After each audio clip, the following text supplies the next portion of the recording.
This show is brought to you by Beco Dairy Automation. You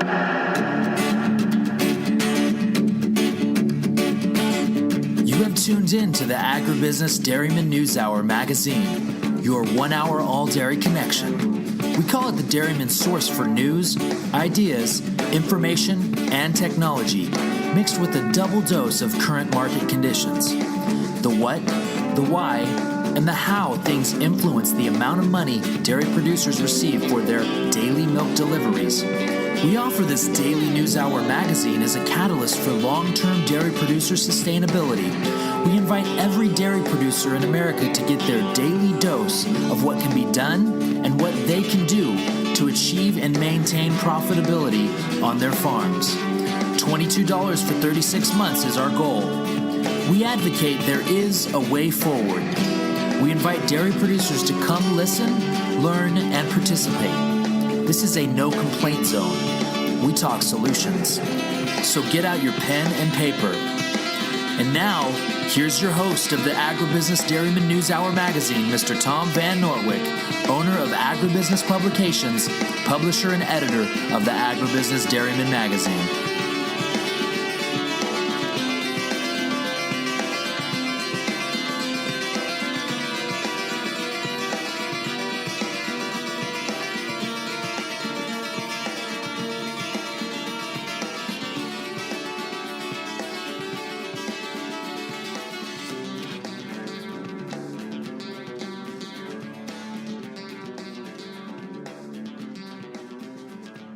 All right, good morning and welcome. It's Friday, March the 18th, 2016, and we appreciate the opportunity we have to be engaged in bringing news and information to dairy producers here in California and across the country. Welcome. My name is Tom Van Nortwick. This is the Agribusiness Dairyman News Hour magazine, and our top priority of the morning will be to cover some news. We'll go to the markets with Ron O'Brien, who is a senior global strategist with Interfoods. And if all goes well, we'll get to hear the block barrel trades first, dry powder following that, and then close with butter trades later on in the morning. The news today, is really a bit anticipatory of the production report coming probably today. I would imagine the release will be today. It could end up being Monday or Tuesday, but usually around the 19th of each month, and that will provide us a window of what's been happening in the with the production of milk in the United States coming from dairy producers, and we're probably looking at something in the 1-2% with some of the other. Some states still staying with their it doesn't matter, I'm going to make all I can make mentality, but hopefully we have some that are, as in California, settling down in the amount of milk they make. The sad part is that what we usually see is simply a reduction in the rate of growth. We always have advocated that in these times where we need price or market correction in favor of dairy producers, that the real goal must be a total production reduction, not just stemming the growth or the rate of growth that dairy producers produce milk in America, but literally reducing the overall amount of milk that to get real impact in the markets. And so we've been talking about this for a very long time, advocating market responsive milk production for months and months. And so the biggest problem that we're going to be facing, and a great article here covers it this morning, and it says the price. This happens to be in Ireland, and again, we're going to focus a little attention on what's going on in the global arena as it applies to dairy producers, because I think it's basically provides for our domestic producers a window of what's coming. Even the most what is the word I want to use? Prognosticators are saying, even the most optimistic prognosticators are beginning to provide better analysis of the industry and helping all of us better understand what's going to happen next and how long we're going to be in the, where we are doing what we're doing. And unfortunately, it's no small amount of time. We're probably looking at 1 to 3 years, literally 1 to 3 years of prices where they are now, possibly recovering at some point in 17, but really not having much help or providing much help because there's not a return of demand significant enough to overcome the continual belief and the belief translated into reality that there's just too much milk, and that is going to continue to keep the price of milk paid the price of milk paid to dairy producers at point of sale well below cost of production. And so the big issue is going to be, and I'm trying to grab it here, is going to be cash flow. It's always cash flow in these times. How do you have enough of what you need? And it all boils down to cash. Hello, I'm Eva Strang, Education Coordinator for the Allied Milk Producers.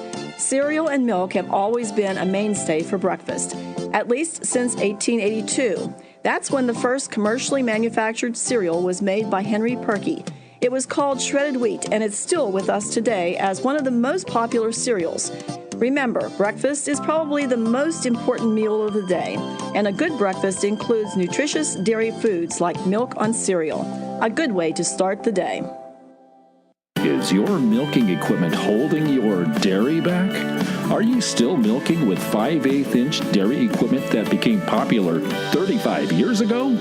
Your dairy's production and milking goals have changed. Shouldn't your dairy equipment be able to meet the same goals? Beco Dairy Automation can help with industry-leading, innovative dairy equipment that eliminates all restrictions in the milk path of your milking parlor. Eliminating the restrictions in the milk path improves production, milking flow rates, parlor throughput, and ultimately better udder health for your cows. Beco Dairy Automation is your partner for success, delivering unrestricted, durable, and profitable milking equipment to today's commercial dairy. To learn more, call us today at 1-800-344-7166 or check out our website at www.becoKnows.com.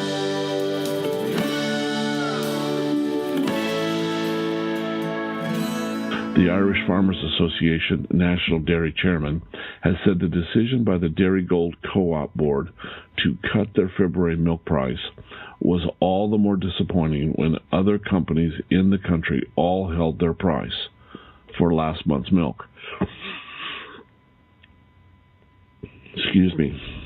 The price was cut by 1.5 cents per liter to 24, and I'm going to cents per liter, including value-added VAT, but Lakeland, Glanbia, and Kerry all held their price.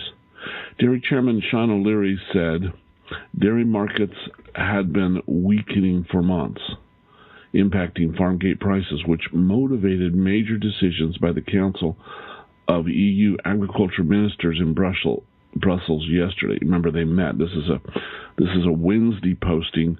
They met on Monday and Tuesday and announced that they were going to give the member states, voluntary right to do what they want to do with their milk production. Not a return to quota. They were very quick to make sure that we all knew it's not a return to quota, but if there are member states that want to encourage milk production reductions or reducing the amount of milk coming into the market, then they were free to do that. So However, while farmers hope these measures will have a positive impact over the coming weeks, they are in the meantime under unprecedented cash flow pressure, causing an economic crisis on these farms, but also a crisis of confidence. Now, what was significant in yesterday's news in the articles that we covered for you was that the average European farmer and even Oceania are facing about a $210,000 loss this year. Now, that's a lot of money considering the size of some of those dairies.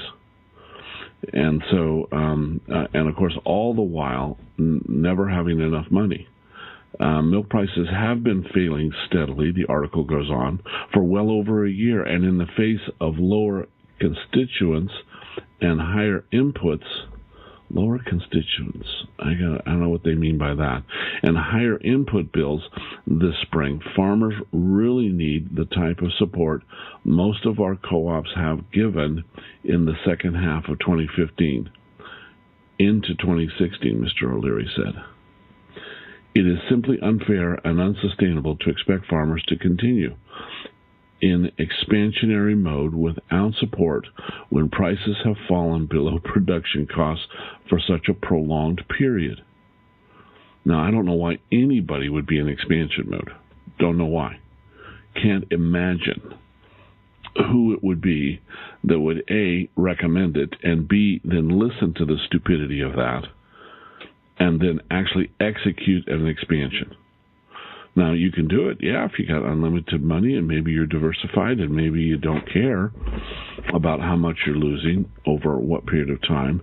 But the reality is that we need strong dairy production models. And we need a lot of them, and we need them all over the country and around the world. We don't need dairy producers in a complete state of broke. Mr. O'Leary urged all other co-op board members who will be meeting in coming days to set the February milk price. Move over, Manny, Mo, and Jack. For quick, convenient auto service and no appointment needed, ask for G Express service from Gorpetti Automotive in Visalia. We'll guarantee an oil and filter change in as little as 39 minutes. And there's more. Need your tires rotated? A brake job? Even a 15,000-mile service? There's no appointment necessary, and we'll guarantee your service time. G Express. It's a new level of convenience you'll only find at Gorpetti Automotive. Is your milking equipment holding your dairy back? Are you still milking with 5/8-inch dairy equipment that became popular 35 years ago? Your dairy's production and milking goals have changed. Shouldn't your dairy equipment be able to meet the same goals? Beco Dairy Automation can help with industry-leading, innovative dairy equipment that eliminates all restrictions in the milk path of your milking parlor. Eliminating the restrictions in the milk path improves production, milking flow rates, parlor throughput, and ultimately better udder health for your cows. Beco Dairy Automation is your partner for success, delivering unrestricted, durable, and profitable milking equipment to today's commercial dairy. To learn more, call us today at 1-800-344-7166 or check out our website at www.becoKnows.com.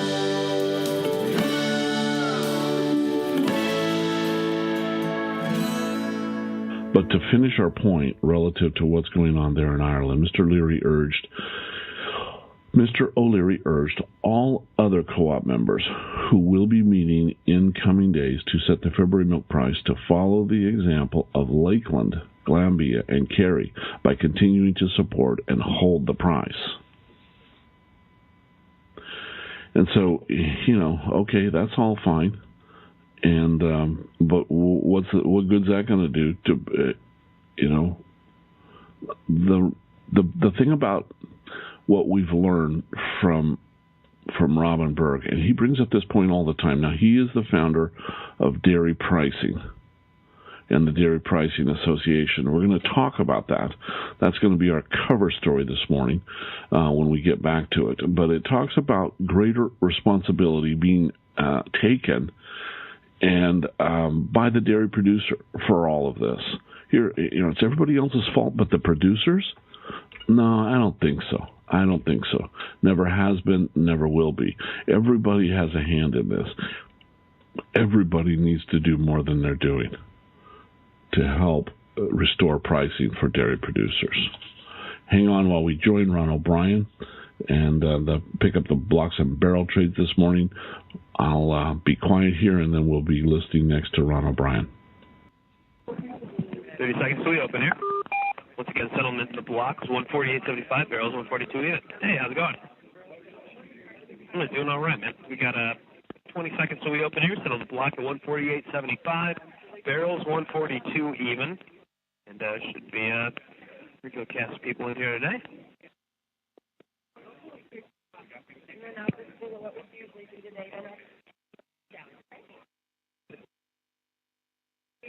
We're open here. No markets to start, nothing posted. No bids, no offers.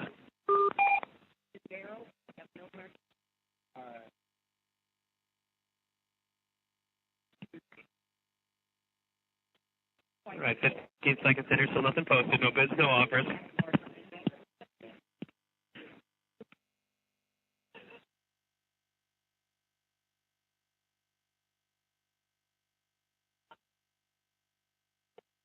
All right, 30 seconds in here, still nothing posted. No bids, no offers.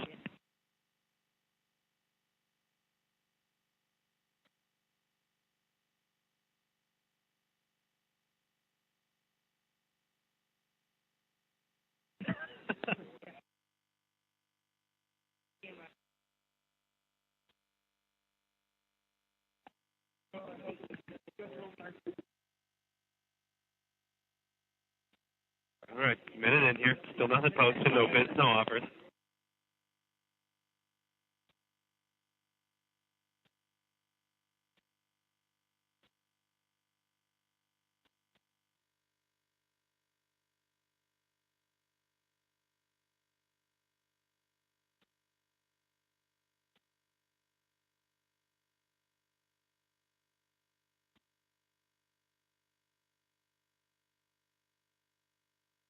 Thanks for the call here.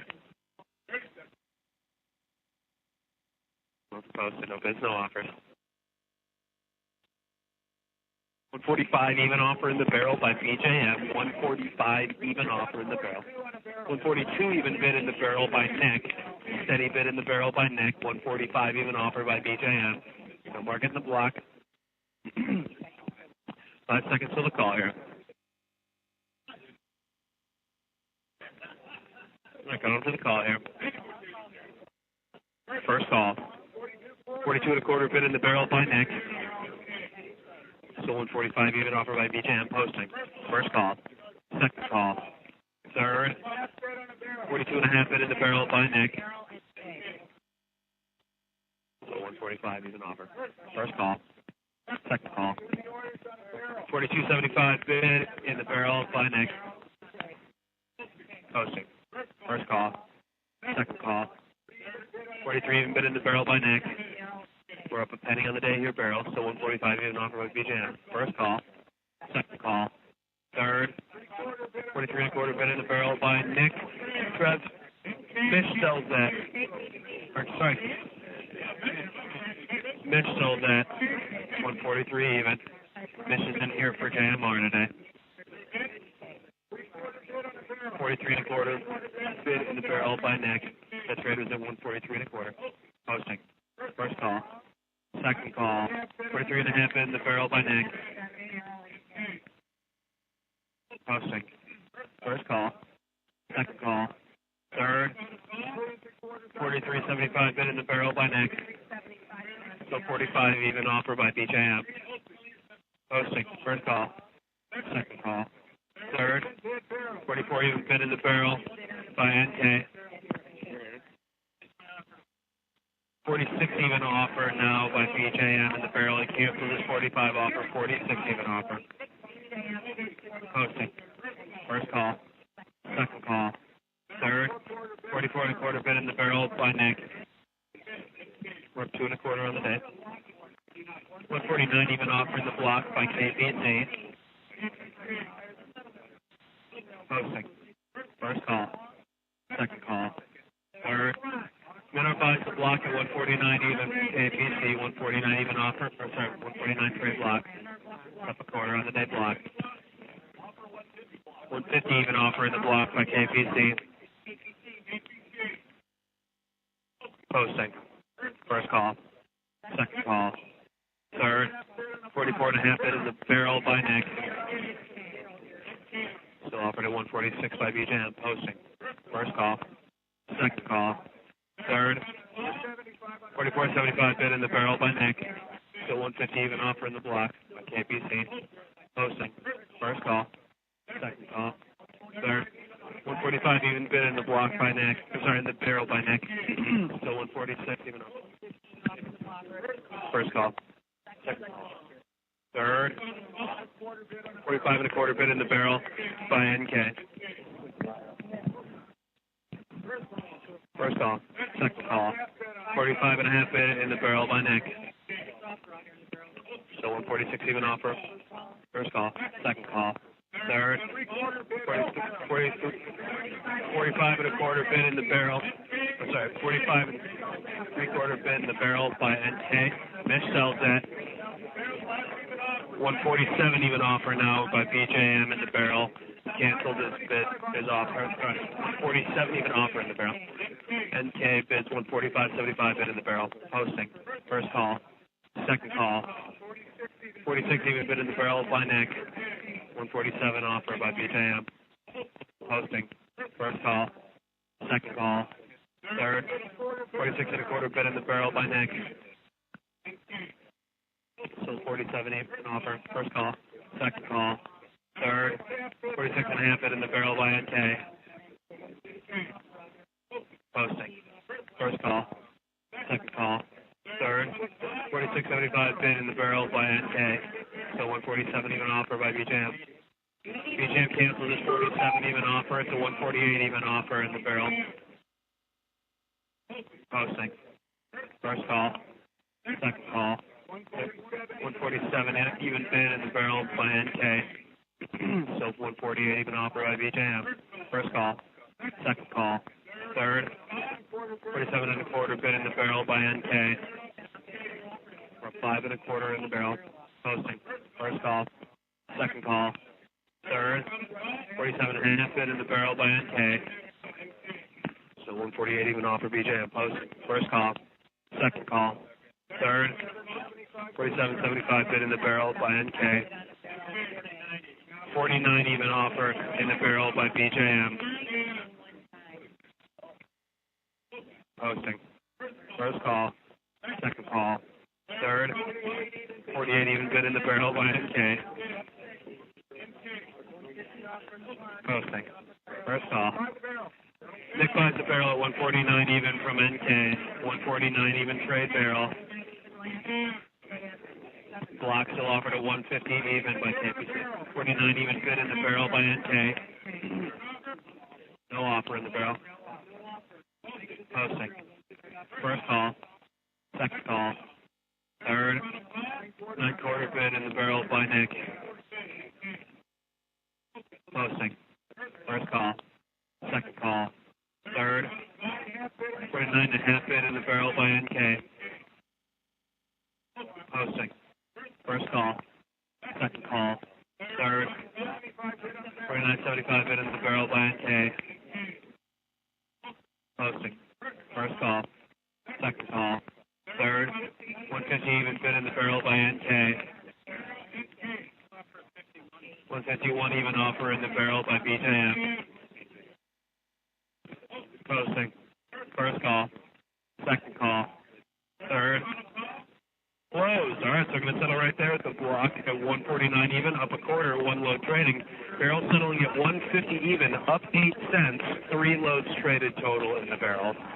As dairy farmers watch profits slip away and a wonderful way of life painfully comes to an end for future generations, Dairy Pricing Association sees a brighter future simply by having a solution. These dairy pricing farmer members in 10 states and growing have figured out a way. Government handouts are not the answer. It's time for farmers to take matters in their own hands. Dairy Pricing Association is asking for farmers to contribute 10 cents per hundredweight to buy surplus dairy products to create a floor price, as well as helping relieve hunger in America. This is is a win-win. As dairy farmers, we watch markets fluctuate as much as $4 per hundredweight in 1 month's time. 10 cents is nothing. Imagine being able to curb another 2009 scenario simply by controlling the floor price that you need as a dairy farmer to stay in business. With the dairy products that you as a dairy pricing member purchase, thousands of people are fed. No government assistance is needed. Rather, simply you as a dairy farmer are helping yourself by helping others. For more information, visit online dairypricing.org.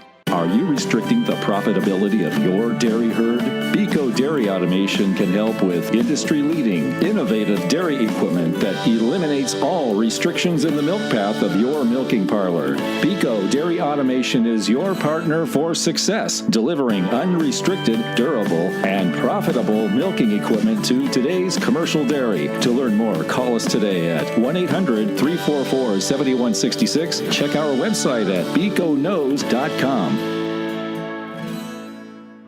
All right, and good morning. Welcome back. This is the Agribusiness Dairyman News Hour magazine, March the 18th, 2016. We've just listened to the blocks and barrel trades at the Chicago Mercantile Exchange. If you've never joined us before, it's something you just listen to and hear what's going on. A little bit of movement. We got about 45 seconds. Back to dry powder trade. 72.75.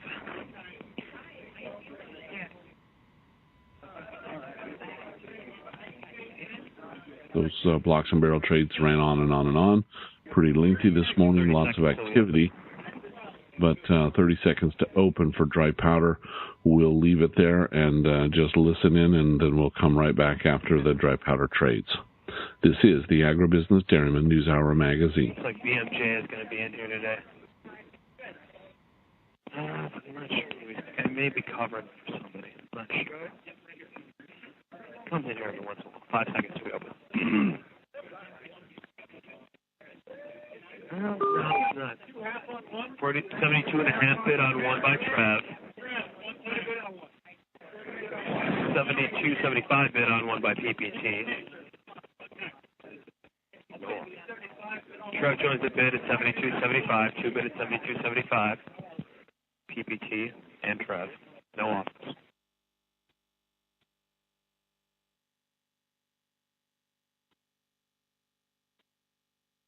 30 seconds on the call. Steady bid on a total of 2 loads, 1 PPT, 1 Trev. Offers. 2 at 75 even.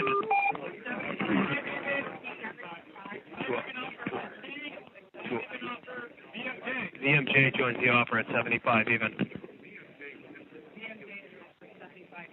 We got a total of 3 on the offer. 72.75 bid by PPT and Trev going up to the call. Nash joins the offer at 75 even. 4 offered at 75. Going up to the call. PPT joins, and so does Heavy. I'll offer 75. Saw joins as well.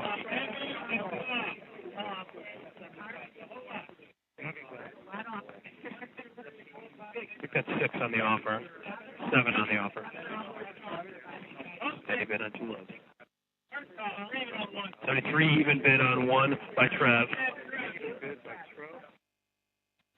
Posting. First call. Second call. Third. Close. All right, so we're going to settle right there. 73 even, up a quarter. No loads trading. That's going out with that 1 bid at 73 even and 7 loads offered at 75 even. Okay, there's our powder trades. No activity. Powder up slightly, some loads at 75 offered, but no takers. No takers this morning. All right. This is the Agribusiness Dairyman News Hour magazine, your 1 hour all dairy connection, and we welcome you to this morning's broadcast. The news, there's lots of things to cover as always, but one of the things that I failed to talk about much, and we should get it out from time to time, is having to do with the California Department of Food and Agriculture and their recent announcement to hold a hearing to consider extensions and or amendments to the temporary Class 4B calculations. And this comes from the Milk Producers Council weekly newsletter written by their general manager, Rob Vanden Heuvel, does a great job of keeping us all informed, probably one of the most knowledgeable individuals in the industry, certainly in California. And I learn every time that guy talks. As regular readers of this newsletter, and this is Rob writing in the newsletter last Friday, as regular readers of this newsletter have seen in recent issues, California producers are currently in our 8th month of a 12-month modified Class 4B calculation. Now, you guys that are outside of, in federal orders, outside of California, all this happens this way in California because California remains under state orders. We had a federal orders hearing last fall, an extensive 2.5-month ordeal, unbelievable amount of information and testimony, but everything is still 18 months out before there's a determination as to what will happen, whether California will remain in state orders or federal orders. Currently, the whole thing is under the control of the California Department of Food and Agriculture. And 8 months ago, they provided some help price-wise to dairy producers to help bolster the price dairy producers in the Class 4B milk that were coming forward for cheese and dry powder, etc. Okay, so Rob writes that California producers are currently in their 8th month of a 12-month modified Class 4B calculation, specifically with respect to how dry weigh market prices impact the Class 4B milk price. That modified calculation is designed to maintain a closer relationship, although far from equal, he puts in parentheses, between the California 4B and federal orders Class 3 milk prices. Having said that, given the low current dry weigh market prices, we've unfortunately seen very little actual impact on producer prices as a direct result of this modified calculation.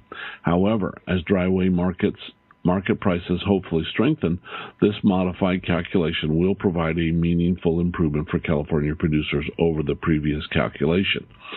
To that end, producers should be encouraged at the news that this week the California Department of Food and Agriculture, CDFA, has called a hearing on its own motion to consider proposals to extend or possibly modify that current temporary piece of the Class 4B milk price calculation. The hearing will be held on Monday, April the 11th.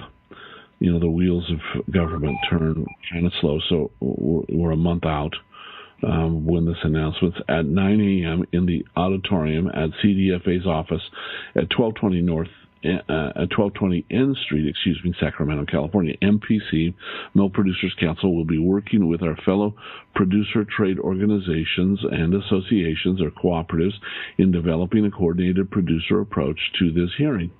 While Milk Producers Council is firmly committed to the long-term goal of a California federal order that would put our producers on a level playing field with fellow dairies around the country, we nonetheless should take advantage of this opportunity to seek positive adjustments for producers in the near term. And then he writes more on this to come, and we'll certainly be covering that for you in the days and weeks ahead and want to get that out. It's extremely important that dairy producers in California become better acquainted with what's going on and how that's going to impact them. And if you can have immediate impact while this thing is still under state orders and get dollars into the producer sector, then we have to advocate that wholeheartedly. We join with Rob in advocating that producers need to be well involved. They need to collaborate with all of their various organizations and bring pressure to bear, because right now the reality is that more money is just critically important. And although Rob did not provide them with this particular newsletter, he has done extensive amount of work, which I'm sure you could find at the Milk Producers website, www.milkproducerscouncil.org, and look for the differential that they have run as a calculation on a regular basis in the amount of money that California dairy producers are not receiving as compared to the same offerings being made by milk producers in Oregon, Nevada, Utah, Washington, Colorado, Arizona, etc. So there you go. As an addendum to kind of some California issues, what a waste. Perfectly good water just flushed out to the Pacific Ocean. Okay, as March has brought, and again by Rob Vanden Heuvel in the Milk Producers Council newsletter, and this is a critical. Already about a minute and 30 till we open it here for butter. Still at 194 even. After butter trade. This is the Agribusiness Dairyman News Hour magazine. We'll join Ron O'Brien's team for the butter trades, and then pick it back up right after that closes. Well, he's going to let me get in here. They really are not supposed to start till about 5 after the hour. So we have a little bit of time. As March has brought some much-needed rain to California, the natural instinct may be to take a break from thinking about the man-made component of the historic drought, such as the environmental regulations that prevent adequate storage from being built, or policies that force millions of gallons of perfectly usable water out to the Pacific Ocean. This week, I saw a great informational graphic right on point. So with all credit to the Coalition for a Sustainable Delta, graphic, and we're going to post this because it is we got 30 seconds till we open it. Settled at 194 even. Here comes the butter trades, and we'll be quiet now until they finish. Hello, I'm Eva Strang, Education Coordinator for the Allied Milk Producers. Cereal and milk have always been a mainstay for breakfast, at least since 1882. That's when the first commercially manufactured cereal was made by Henry Perky. It was called shredded wheat, and it's still with us today as one of the most popular cereals. Remember, breakfast is probably the most important meal of the day, and a good breakfast includes nutritious dairy foods like milk on cereal. A good way to start the day. Is your milking equipment holding your dairy back? Are you still milking with 5/8-inch dairy equipment that became popular 35 years ago? Your dairy's production and milking goals have changed. Shouldn't your dairy equipment be able to meet the same goals? Beco Dairy Automation can help with industry-leading, innovative dairy equipment that eliminates all restrictions in the milk path of your milking parlor. Eliminating the restrictions in the milk path improves production, milking flow rates, parlor throughput, and ultimately better udder health for your cows. Beco Dairy Automation is your partner for success, delivering unrestricted, durable, and profitable milking equipment to today's commercial dairy. To learn more, call us today at 1-800-344-7166 or check out our website at www.becoKnows.com.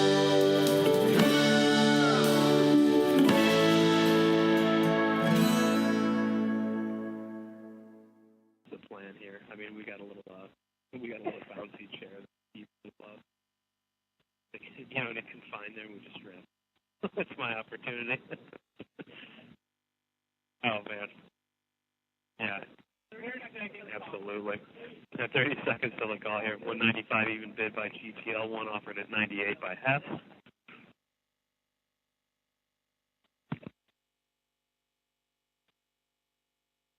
You know, he's sleeping a lot better. We started feeding him some rice. So, yeah, 6 hours stretch last night.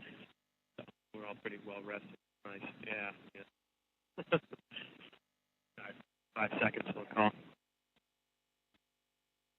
All right, going up to the call here. First call.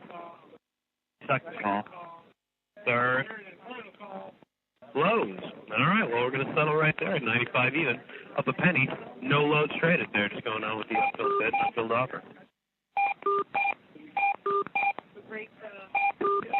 All right, man. Have a great weekend. All right, thanks. All right, thank you, Ron, and your team for bringing us the block barrel, then the powder, and finally the butter trades. Butter up a penny with no loads traded. Unfortunately, no disappearance, but that's the nature of things. One of these days we'll have Ron O'Brien. I sent him an email yesterday, and we'd love to have him on and provide some training for us all. What does it all mean, and what's being said, and what is what they're saying mean to things going on there at the Chicago Mercantile Exchange. Certainly a science unto itself. The point I was making there before we went to butter was that in California we've been through kind of a 4-year drought. We've had some excellent rainfall and snow here in this calendar year. Water year runs from July 1st to June 30th, and we're certainly above normal in most every category. And but we still have this government regulations going on. Number one, we're not being progressive in the amount of storage that we're building. We have not had new storage built in the state of California in literally decades, or increased storage where you would raise the height of reservoirs and dams, etc., or actually build new storage facilities throughout the state. Many communities are doing an excellent job, though. I know here a community right next to us called Clovis, California, this morning reporting that more than 100,000 acre feet in working with the Fresno Irrigation District, they have been able to bank in their system simply by increasing the number of ponding basins and then keeping them full, not allowing that water simply to be flushed out into the ocean. Not that the ocean doesn't need water, but they got a lot of it over there, and it all ends up down there anyway. California, believe it or not, the water flows from where we are in the south, north to the Bay Area, out through what is called the Delta. And that's an amazing waterway up there that was created, I can only attest to you by the hand of God, because man could not have done it so well. And in fact, if anything, we tend to mess it up a little bit, or a lot. But anyway, we're trying to figure out we've got a lot of water in the north, less water in the south, so how do you get some down here? I've always been a proponent of building 4 huge tunnels, bringing it across the southwest through, from the Mississippi Valley through Oklahoma and Texas, and drop a pipe into Texas, drop one into New Mexico, drop one into Arizona, and then the last one come on to Southern California I could go into the Colorado River system someplace, but poor Mississippi, the Delta area down there, always with too much water, and they're experiencing that right now, and more than they need. And if there was any way we could prevent flooding in those valleys, because water was flowing westerly somehow, some way, that would be a home run. So,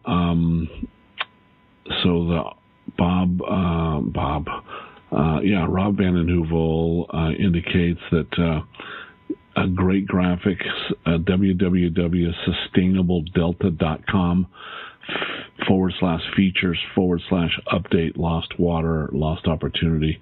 They did a great job of creating a graphic here.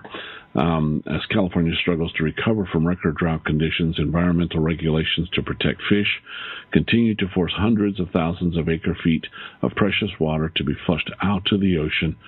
Stormwater flows that could be captured, stored, and utilized for parched cities and farms are now simply being lost to the ocean. So meanwhile, residents, farms, and businesses are asked to cut back. And this week we have lost, they estimate, 27,000 acre feet.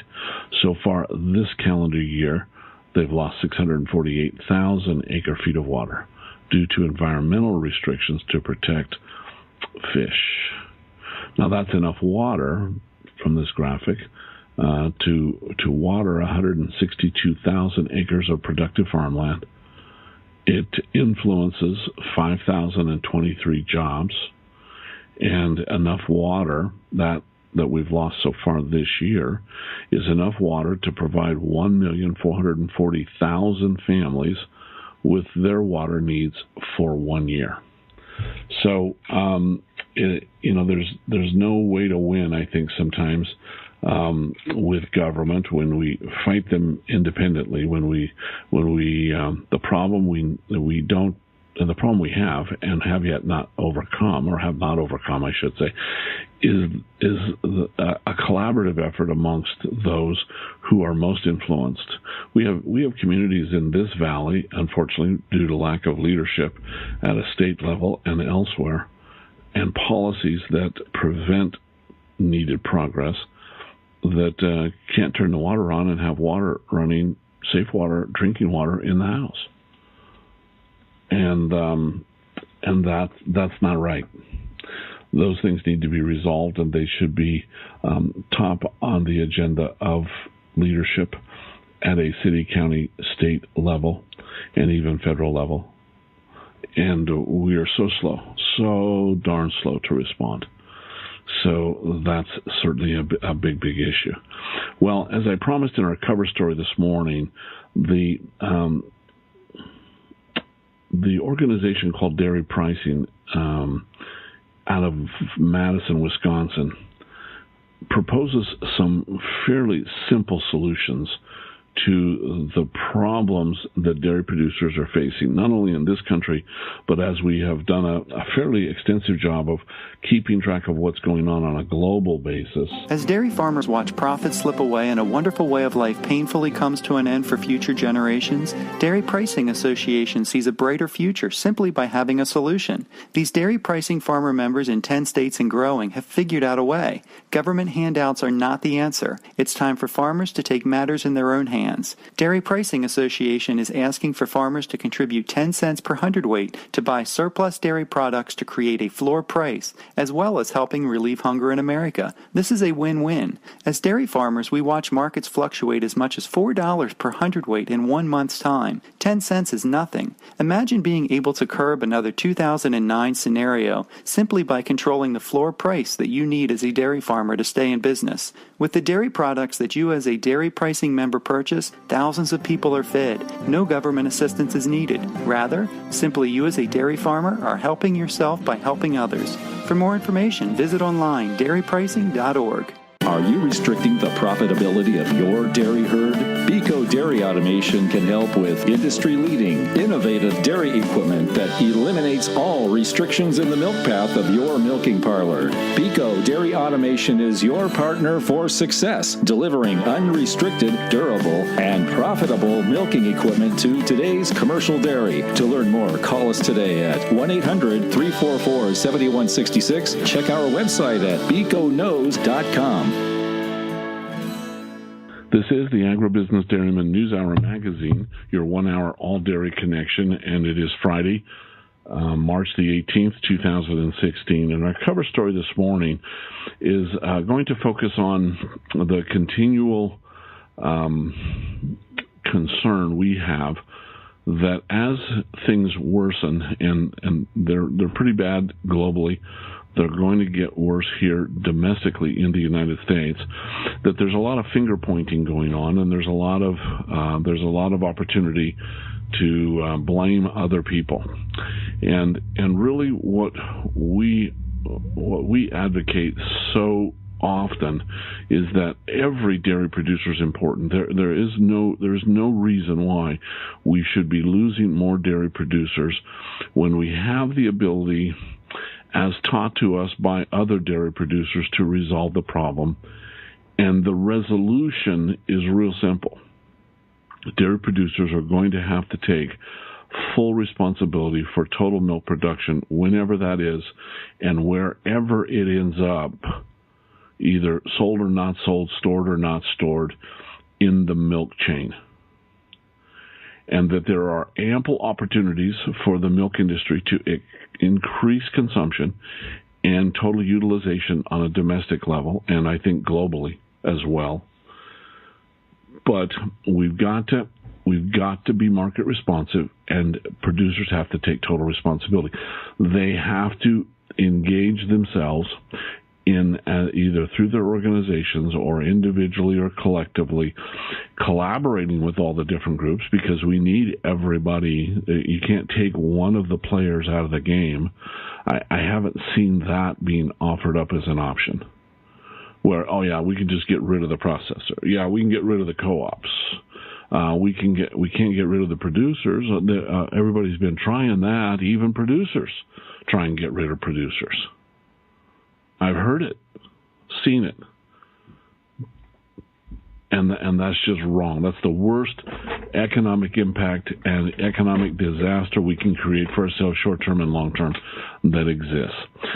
All these engines are important. Every one of them is an entity unto itself that has economic impact in the community within which it resides. Big impact. And I saw a number in Pennsylvania one time at one of their organizational offices for dairy in Pennsylvania that every cow was worth $180,000 or something like that in economic impact. Every cow in Pennsylvania, and so they are. But one thing we found out about dairy producers, no matter where they live and what kind of cows they have, they can make more milk than you and I can consume. And there's some things we can do about that too, demand. And there's a whole lot of people in the United States and around the world who are not getting adequate amounts of dairy in their diet. And there is plenty of benefit that could be derived because we could change that. We can change it. And so dairy pricing brought by dairy producers out of Wisconsin, and Robin Berg, I've heard him speak many, many times now and listened and re-listened to his presentations as we have taped them, recorded them, I should say. Taped is an old word, but recorded them so that we have them available for people to listen to. And he's a very, very strong advocate of this personal responsibility for milk production. And even inventory, stored or otherwise. Even, how much milk you make. Although not a supply management fan individually. And so supply management doesn't need to be worried about as long as you've got dairy producers who are taking full responsibility at one end or the other for how much milk or milk products are in the chain at any given time relative to the profitable demand for that product, and making sure that we've got an adequate supply to supply everybody's needs whenever they want it.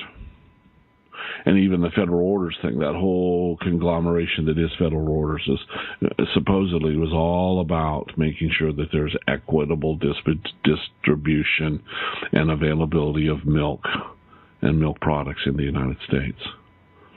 Well, you don't really need that. It's antiquated, quite frankly, based on what I heard and saw. Because the market's going to take care. If you believe in a free market, there's going to be plenty of milk where it's needed, whenever it's needed, and the price will mandate that. And if there's not enough, and prices change, then someone will, the markets will move towards the high price, and those needs will be filled. But you've also got to realize as a dairy producer that the law of supply and demand is in charge. This is not government regulated. This is not cooperative, although the CME, the pricing mechanism, affords the base, the seller, as in CELLAR, not the seller as in SELLAR. We're talking about the seller. The price floor at any given time is set by the CME. Okay? If Class 3 today is $13.40, then, they can't pay you less than $13.40. Now, milk is still sold below $13.40. We saw that this week. $1.50 to $3 per hundredweight below price set at the CME. But it's a suggested low price. It isn't mandatory that those prices be paid. You can pay anything you want. And so it is that this responsibility shifts or can be shifted to the dairy producers in this country to determine the price they must have at any given time in order to sustain what they do. That means you've got to have profit. You got to know cost of production plus, all the other things, feed and replacements and insurance and labor and health insurance and retirement and all the things that it takes. I can't even imagine the list of things that it takes. Veterinarian and medical care for the animals. In most dairy operations, the replacement level is almost 1-to-1. So while we've got the one cow milking, we have her replacement behind her, and that animal's being fed 2-3 years, give or take, before it comes into a production opportunity for a dairy producer. So there's plenty of costs involved, and it takes a certain amount of money. You can get it down to the amount. They do it all the time. These guys are pretty amazing. And they are continually looking for greater efficiencies and are even achieving them, even after this much time with this much effort. Achievements. But in most cases, the gravitation we've seen in the last 10 years has been to the larger operation, which we are seeing numbers is significantly more efficient, 16 to 24% more efficient, just by bumping the number of cows up in 500 to 1,000 increments, animal increments. And so that's no small deal. But dairy pricing teaches that we've got to take full responsibility. You have the right to name your price.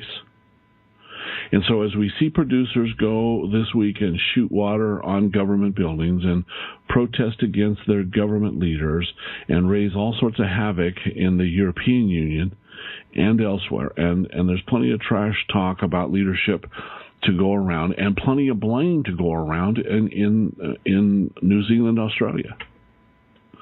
But the saying that is so popular these days, and it really kind of makes it simple, things are what they are, and it is what it is, however you want to say that, things are how they are. And then it's what we do and how we react to the way things are that will determine our success or failure. And so dairy pricing that we are proposing as part of the 2020 agenda to have that program fully implemented, fully funded, and working for and in behalf of dairy producers all the time, which is what Capper-Volstack 1922 was all about, was giving adequate tools to the producer sector, because otherwise you got none. You got nothing except to take what they'll give you, and you always do, and then you react poorly to conditions with such you'd think you were government. The reaction time is so slow. We're 2 years into this free fall of demand, which is not coming back in the short term. We could go 4 years. We could go 6 years, 4 years more, 6 years before we see significant recovery, if ever at all. Why? Because there's a whole lot more people out there producing a whole lot more milk and or wanting to produce more milk, including your number one and number two importers of milk. The only one that really isn't fostering a more developed dairy industry that I've ever followed and seen much putback about it is Mexico. And Mexico takes in a lot of stuff from the United States. But we also have an excellent opportunity here to expand the domestic utilization and consumption of milk. And in our 2020 proposal, that is what we are fostering. Number one, fortification of all milk nationwide. Number two, dairy producers setting aside funds as necessary to see to it that the hungry and more helpless of this country have an adequate supply of dairy in their diets on a daily basis. That's not impossible to be done. And every segment of the processing chain needs to be equally vested. If dairy producers put in a dime, then the co-op needs to put in a dime. and then the processor needs to put in a dime, and then the manufacturer needs to put in a dime, and the retailer needs to put in a dime. And then now you've got some significant dollars to have a massive impact on the shortcoming that we have in the United States, that we are not providing dairy in the diet of people who are on assistance, who are being helped by Feeding America and the church organizations and the people in this country who are structurally established to take care of the homeless, the needy, the less fortunate in this country, to the tune of literally no dairy this week, no dairy this month, no dairy this year in those menus. Because the reason why is because dairy is not in the refrigerator, it's not in the storage facility, it's not in the pantry. And so they're making these meals the best they can, and our hats off to them, feeding hundreds of thousands of people, hundreds of thousands of meals, millions of meals, without the benefit of dairy in the pantry. And so we need to get dairy in the pantry of those food vending operations. And they're providing these food. I said vending, but they're literally making the meals and then serving the people. But they don't have dairy in the pantry. We can fix that. And when we talk about fortification, providing better taste, more nutrition nationwide to all consumers of fluid milk, we have a potential impact of as much as 15% increase in domestic utilization and consumption. And by providing a more marketable product, which is better tasting and more nutritious, by golly, we believe that you can kick it in the pants another notch, because more people are going to drink more of that great product. You put the best out there, people will pay for it, and they want it. Nobody in this country wants bad tasting food. Oh yeah, please give me the yucky stuff. I'll take some more yucky, please. That's not what we do. We want, and I was with a friend last night. He said, and explaining this situation. He says, well, I'd pay more money to get the better. And I go, well, I think most people would. If they can, they would. We're also very concerned about the importation of milk and milk products from other countries, that we are not capable of controlling every aspect of that production, processing, manufacturing. And quite frankly, for the buyers of milk in this country to go outside of this country to buy butterfat this year at twice the rate that we exported it, just because it's plain cheaper, and thereby exposing the industry in the United States to potential contamination and loss of consumer confidence, is just a dumb thing to do. Not smart at all. And if you don't think contamination could cause a problem or loss of consumer confidence, you talk about backing things up in a big hurry. If we cannot maintain the distribution network that is the U.S.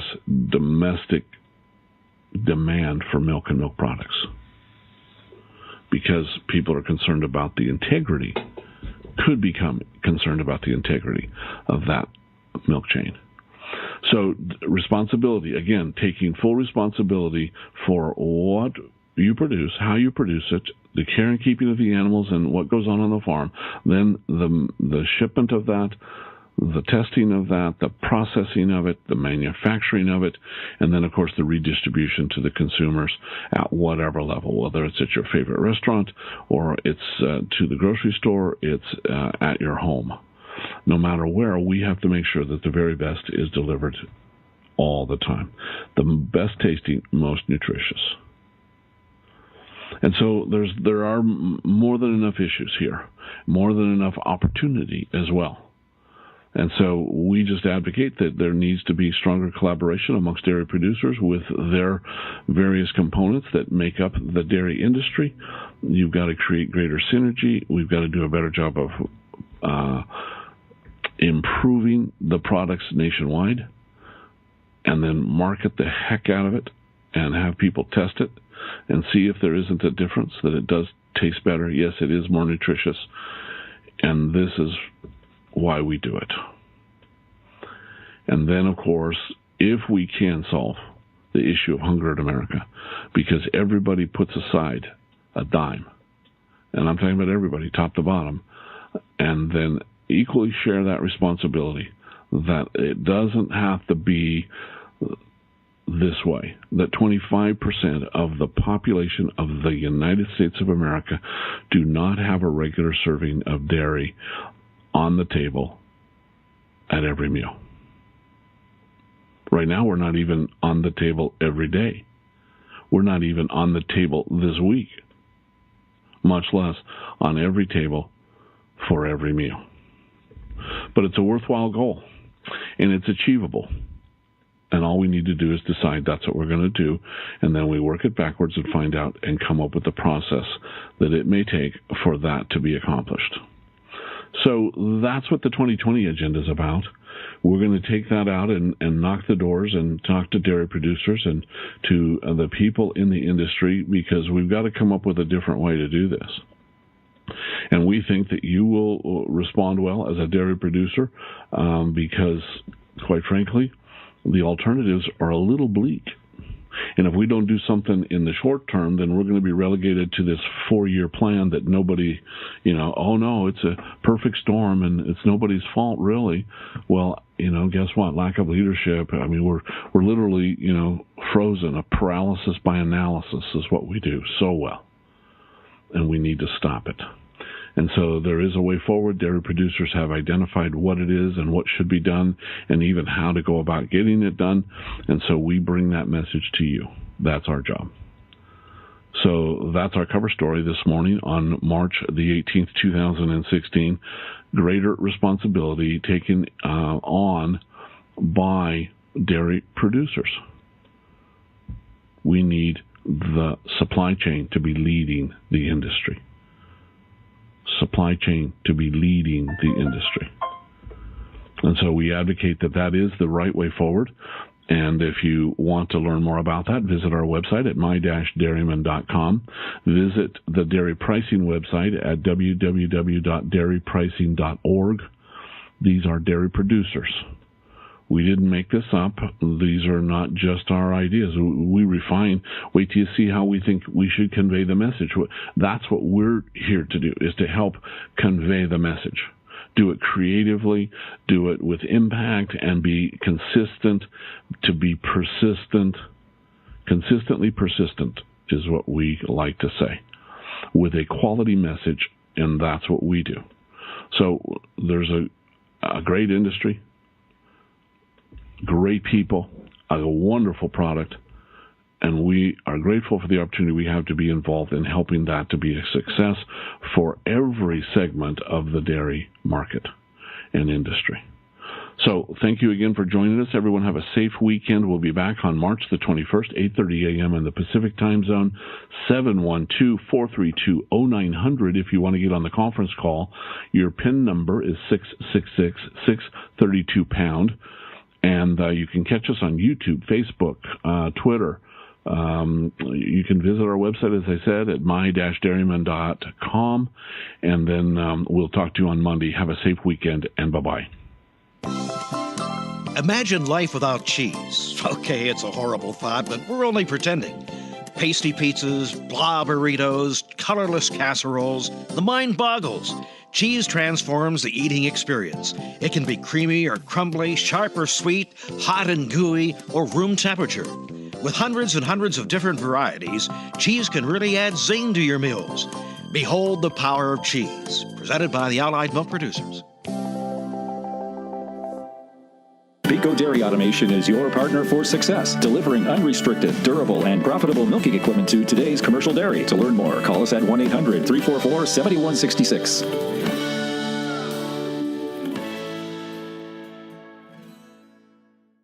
To learn or hear more, please join us for our daily News Hour magazine, your 1-hour all-dairy connection. It is broadcast live every morning at 8:30 a.m. Pacific and 11:30 a.m. Eastern. You can join the broadcast by calling 712-432-0900.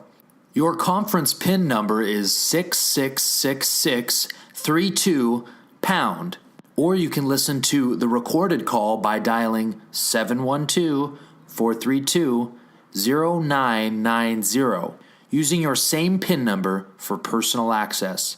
Find us on Facebook, Twitter, and on YouTube. We truly believe you need to and can know more. Our job is to deliver more knowledge to dairy producers, believing that if knowledge is power, then applied knowledge is nuclear power. We'll see you on the call.